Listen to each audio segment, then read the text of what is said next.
tell us about Private Sector Foundation, and I am interested in knowing exactly what you do and how you have impacted and helped build the SMEs, the MSMEs in Uganda, and the effect of that on the economy of Uganda, and vis-a-vis what it has also impacted on the East African economy as well. Yeah, that's a good question. First of all, the Private Sector Foundation is a member-based organization. Right. It started in 1995. It was started by a group of business people who wanted to create a special purpose vehicle for ensuring that private businesses can essentially influence policy. Policy is about creating an enabling environment for people to thrive. Now, a lot of businesses in Uganda and in Africa are in survival mode. But if you look at the blue chip companies in Europe and America, they've been around for hundreds of years, some 50, some recent. But the level of organization is largely driven by government creating an environment. Businesses will thrive anytime. And business have been here for thousands of years. So in 1995, the Private Sector Foundation was born, and it was a co-creation of both private sector and government. So we are about 27, 28 years old now. So from 11 business associations, we've now grown to over 320 now. Wow. So all the top corporate companies, SMEs, but we are largely association-based. And we are membership-based. It's a membership-based under 12 sectors. Right. So you have manufacturing, agriculture, ICT, tourism, logistics and transport, education and health. You have trade, you have professional services, you have financial services, and you have oil and gas, minerals and extractives. And recently we started, moved into the creative sector. Right. Now, we are premised under 4 mandates. The first is policy and advocacy. So we work a lot with government to ensure that laws and policies are done.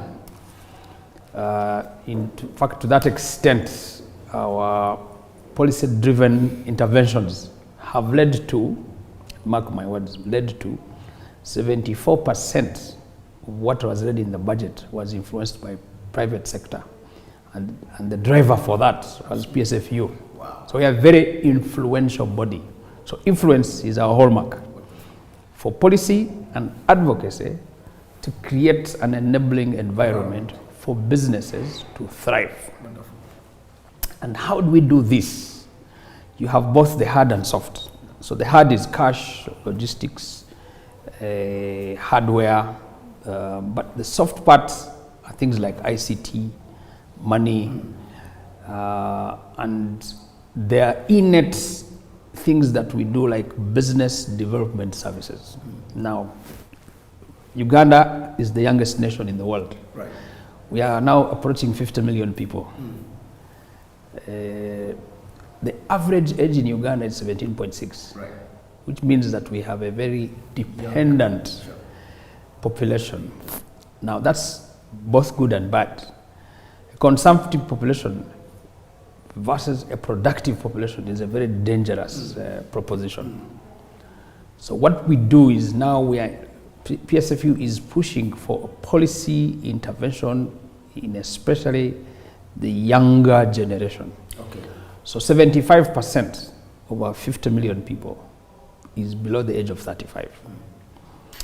We have advanced very fast through universal primary education, free secondary education, to the point that now we are producing over 1 million graduates a year. Every year. But they are not entering the production workforce, the productive workforce. So we create avenues and catalysts and enablers, facilitators towards that generation through training, skilling, financial management, and looking at opportunities. Right. So that's the second thing. We are in business development for the business community, from startups, the micros, the small, the medium, into the large. Right. The third thing we do over and above business development is skills and capacity building, again, for the youth and women in that strata. And we skill them into vocational work, into agriculture. Uganda is a small country, about the size of Ghana in Africa. You mean the landmass? Yes, in terms of land size. Sure. If you are European, I would compare it to the United Kingdom. If you are Central Europe, we are the size of Romania. Right. If you are in the US, it would be the size of the state of Oregon. And it's in the middle of other countries. We don't have access to the sea like many African countries do. So people call us landlocked. For us, we see that as an opportunity. So we call ourselves land-linked. So we have South Sudan to the north, we have Kenya to the east, we have the DRC to the west, we have Tanzania, Rwanda and Burundi to the south. And we are sitting in opportunities right in the middle of Africa. Now, Uganda again is blessed to be one of the countries with the highest concentration of water. So over 30% of our land mass is covered by water. Lakes, rivers, mountains, streams, and now that makes us a very productive country. We are high altitudes in many places. We actually have snow on the equator. We have volcanic soils, and we have an educated workforce. Right. So most of the Ugandans are educated. So that is a very good opportunity for us. So as PSFU, we say, how do we harness all of that to create a productive population that has an advantage of being land-linked? With the coming in of the DRC now, East Africa has about 400 million people. Yeah.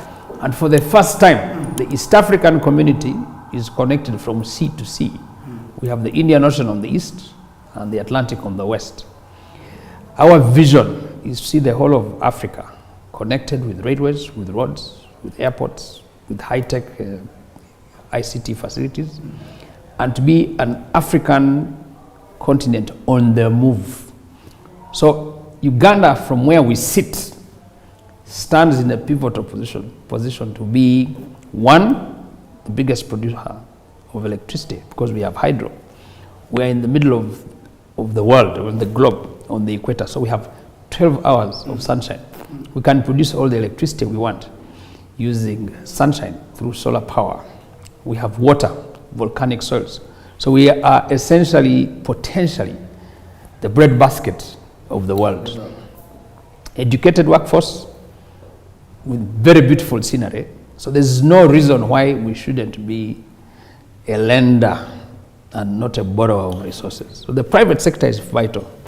So with that in mind, our view is to create the best economy in Uganda, create a productive workforce of Ugandans, but also to create a very interesting place to attract foreign investment that can then be able to service. So PSFU is pivotal in that. And so in so doing, our fourth mandate is to create partnerships with every institution, all and sundry. Absolutely. So we have the World Bank, the EU, the MasterCard Foundation, all these development partners as our partners. We work with universities because we believe that academia and industry must work together. Absolutely. But more importantly, we are targeting youth and women because that's the next engine of growth based on the factors that I have mentioned. Good.